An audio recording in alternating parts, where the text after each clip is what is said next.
Masih bersama Ubedillah Badrun, dosen dari Universitas Negeri Jakarta UNJ, pelapor dari dua anak presiden, dan juga FX Hadi Rudiatmo, Ketua DPC PD Perjuangan Solo. Bung Ube, tadi disebutkan kenapa baru sekarang. Yang kedua, ini kan bisnis. Apakah tidak boleh anak presiden berbisnis? Ya, pertama kenapa baru sekarang dilaporkan? Ini bukan baru sekarang, karena peristiwanya juga baru. Mas, baru terjadi kan bulan November beli saham 92 miliar itu. November 2021. 21. Kaitan Jadi ke baru 2019 kemarin. tadi? Karena kita ingin mengetahui, ini anak baru lulus kuliah, perusahaannya baru berdiri, kok bisa beli saham 92 miliar di Bursa Efek? Perusahaan ini berdirinya 2019 ya? Iya. Tapi beli sahamnya yang hampir 100 miliar tadi November 2021. Oke. Itu kan baru peristiwanya. Kalau nggak ada peristiwa beli saham di Bursa Efek, saya juga tidak tahu. Karena itu kemudian beli sahamnya secara terbuka di Bursa Efek, semua rakyat tahu. Dan rakyat bertanya, dari mana ya kira-kira, ini hebat sekali. Yang baru lulus kuliah, baru mendirikan perusahaan baru, lalu kemudian bisa beli saham. Sebelumnya tadi Pak FX juga mengatakan bahwa baru beli 40% saham dari Persis Solo. Ini anak muda juga, orangnya sama. Jadi saya bilang, oh ini luar biasa ya. Luar biasa Mas Aiman. Dan dari situ kemudian kita cari riset, ya, temukan data, oh ternyata perusahaan ini, perusahaannya anak presiden ini, kemudian mendapatkan suntikan dana. Itu bisa dicek kok di media. Yang 71 miliar, yang 28 miliar. Oh ini wah, tanda tanya di situ Mas. Oke. Pertanyaan kedua tadi, apakah tidak boleh anak presiden berbisnis? Oh boleh. Boleh. Tapi kan kemudian sebagai anak pejabat publik, etika publik, ya, moral publik, itu menurut saya perlu hati-hati di dalam berbisnis. Dan ternyata kan mereka bersama dengan AP. AP ini anak dari petinggi perusahaan yang inkrah bermasalah dalam soal pembakaran hutan. Nah ini yang kemudian menjadi sorotan publik. Jadi orang mau kaya nggak ada masalah itu siapa, tapi kan memerlukan cara-cara yang baik, apalagi sebagai anak presiden. Jadi kami warga negara berhak untuk mempertanyakan itu. Dan ini kan perlu menjadi contoh buat publik juga. Pak Rudi, silakan. Ya, semua warga negara berhak untuk menyampaikan pendapat, melaporkan dan sebagainya. Hanya saja, kenapa setiap tahun politik kayak ini euforia untuk melaporkan KPK. Sedangkan tidak hanya dua anak presiden, Gubernur Jawa Tengah, Pak Erick Thohir, dan lain sebagainya. Nah, sehingga kami sangat berharap hal yang seperti begini ini kalau memang laporan ini dilakukan telaah dan verifikasi oleh KPK, mestinya KPK segera untuk menyampaikan kepada publik.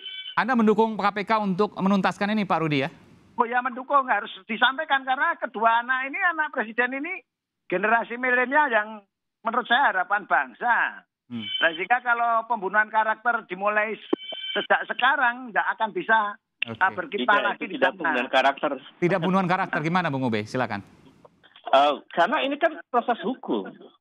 Dan yang diksi yang kami gunakan juga dugaan. Kami tidak menuduh. Oleh karena itu, KPK biarlah KPK yang membuktikan. Apakah dugaan itu kemudian terbukti atau tidak, kan begitu. Kemudian ini bukan tahun politik, Pak FX. Tahun politik masih 2024. Masih jauh. Jadi maksud saya, ini karena peristiwanya terjadi baru-baru ini.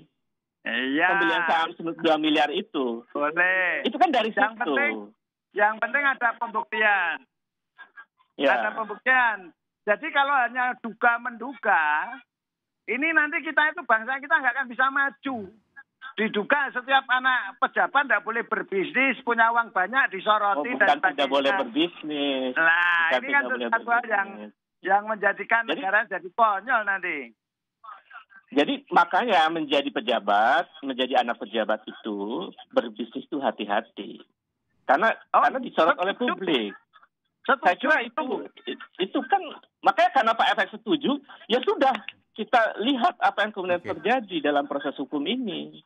Lah ya makanya saya menyampaikan karena sudah disampaikan kepada KPK, menurut saya KPK harus melakukan verifikasi dan telaah. Ya. Kalau verifikasi dan telaah ini tidak terbukti, ya mohon maaf harus disampaikan ke publik supaya ini anak ini sudah mulai resah paling tidak. Aku baru begini aja sudah mau dipotong. Kapan lagi kita mau berdiri kan begitu. Nah, untuk itu tentunya KPK nanti segera menyampaikan ke publik ini harus cepat. Harus cepat. Ditangani harus cepat dan disampaikan ke publik. Kalau memang dugaan itu tidak benar, ya serahkan aja kepada kedua anak presiden ini mau bagaimana. Karena namanya kalau hanya duga-menduga, itulah salah satu yang saya katakan ini adalah pembunuhan karakter bangsa kita. Baik, terakhir Bung Ube, saya paham apa yang disampaikan oleh Pak Rudi tadi. Artinya ketika ini tidak terbukti benar, Anda siap untuk digugat balik, dituntut balik? Ya, dilaporkan balik? Sebetulnya dalam budaya negara modern, seseorang yang mengadukan sebuah perkara itu dilindungi oleh konstitusi.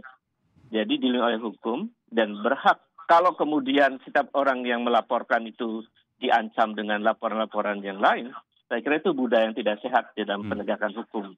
Dan ini akan menjadi tanda atau lonceng berbahaya bagi... Terakhir, saya mohon maaf saya potong karena waktu sudah habis, kita harus azan maghrib. Tapi terakhir singkat saja, di luar sana media sosial Anda dikaitkan dengan simpatisan dari Partai Keadilan Sejahtera PKS yang merupakan oposisi pemerintah.